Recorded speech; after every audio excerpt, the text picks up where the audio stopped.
from death. God, please, Lord, help me to release this demon.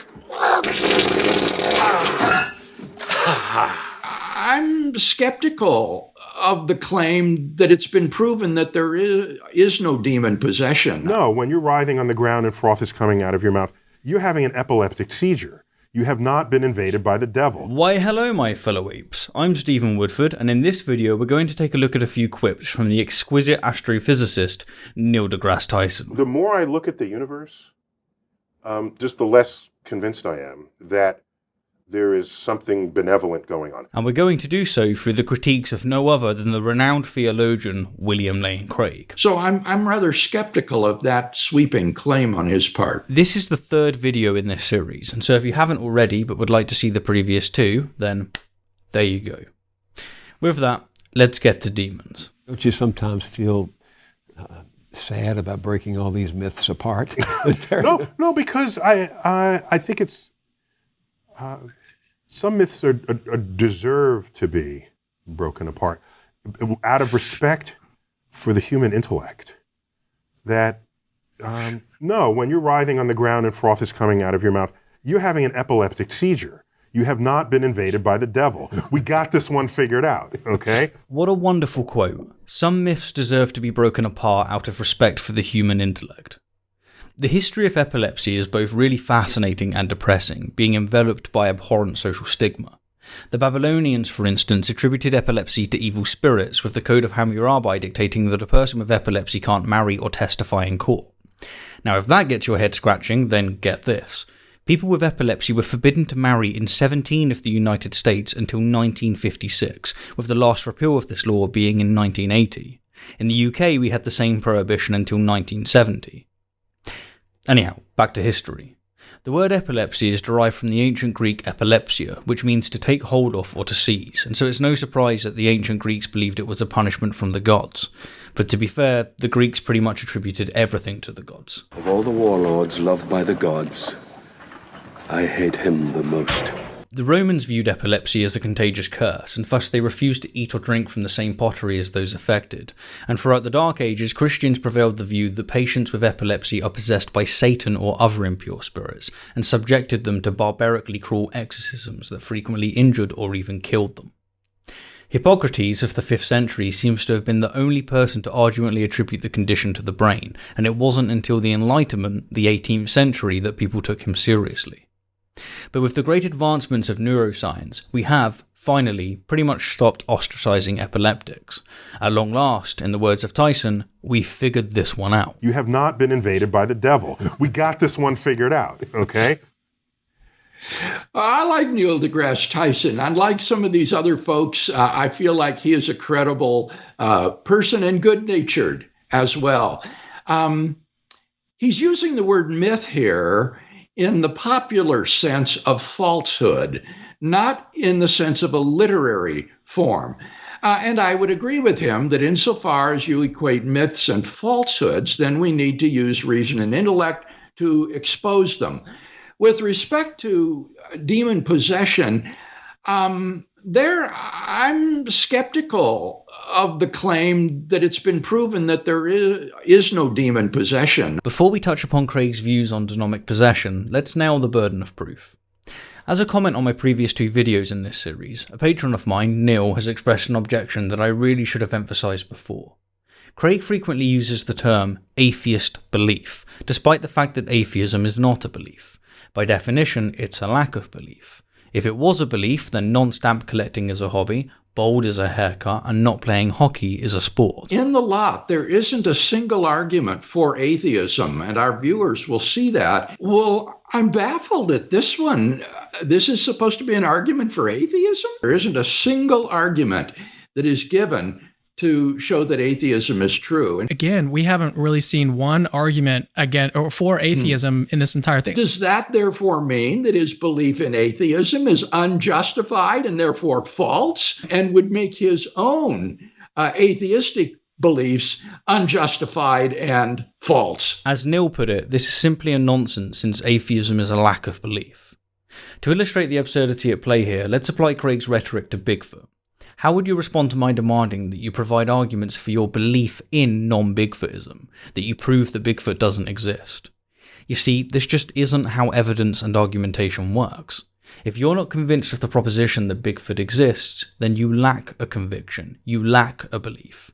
Atheists are simply not convinced that a God exists, and so to say such things as atheism is true is completely backwards. It's akin to saying that non-Bigfootism is true. Put simply, in the same way that I do not argue for the non-existence of Bigfoot, but rather insist that believers provide their arguments, it is the same with theism. Now if, like myself, you've listened to hundreds or even thousands of hours of apologetics, then you've likely noticed that apologists almost always phrase atheism as a positive assertion. And I have to say that so far as debate goes, as opposed to honest investigation, this is a highly effective move, as it attempts to shift the burden of proof from the theist having to prove their assertion to the non-theist having to prove the negation of the theist's assertion. With respect to demon possession, I'm skeptical of the claim that it's been proven that there is no demon possession. And here's why I've brought up the burden of proof now. Just as Craig frames a lack of belief in God as a positive assertion, so too he frames a lack of belief in demon possession as a positive assertion. Tyson never claimed that demon possession has been proven impossible. That is, again, not how evidence works.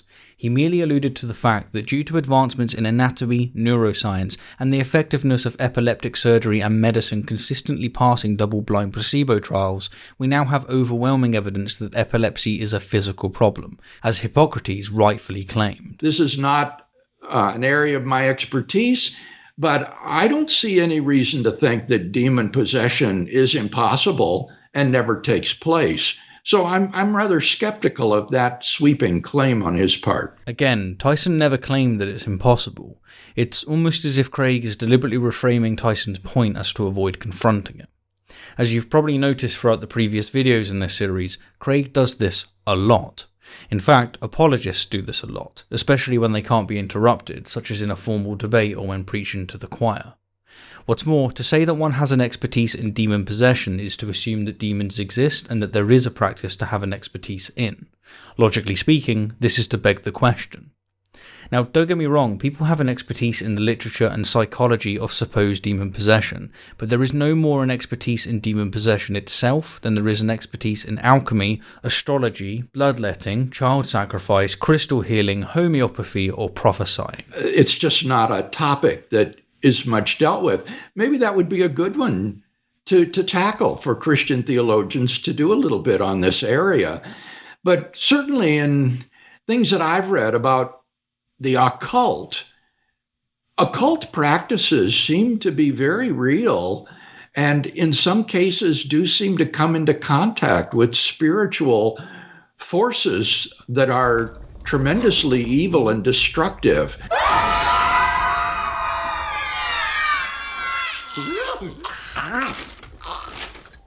That made my breath stink.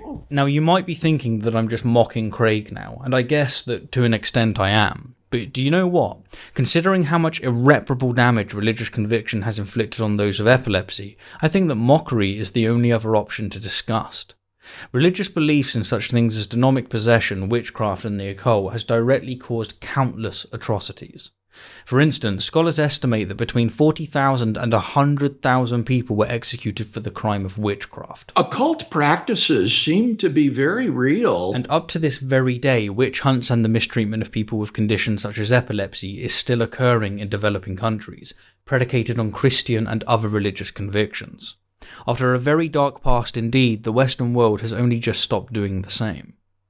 In the 1970s, when Craig was in his 20s, it was legal in the United States to deny persons with seizures entry to restaurants, theatres, recreational centres and other places of public. And so there's something far more serious at play here than the shifting of the burden of proof. And that is the damage that religious superstition has, and if left unchecked will continue to inflict on the innocent. You'd like to think, or at least I'd like to think, that someone as renowned as Craig would shelf demonic possession and the occult with creationism and geocentrism, but evidently you'd be wrong. And so I would be careful about being too rash and saying that there is no such thing as demon possession, that it never occurs. Again, Tyson never claimed that demon possession never occurs, and so Craig isn't addressing his point. Rather than shifting the burden of proof to Tyson, how about actually contending with the overwhelming evidence that epilepsy is a physical disorder? Now, I appreciate that I've perhaps laboured my point here, but as I said earlier, Craig shifts the burden of proof a lot, and so I thought I'd thoroughly address it in one video as opposed to touching upon it in many.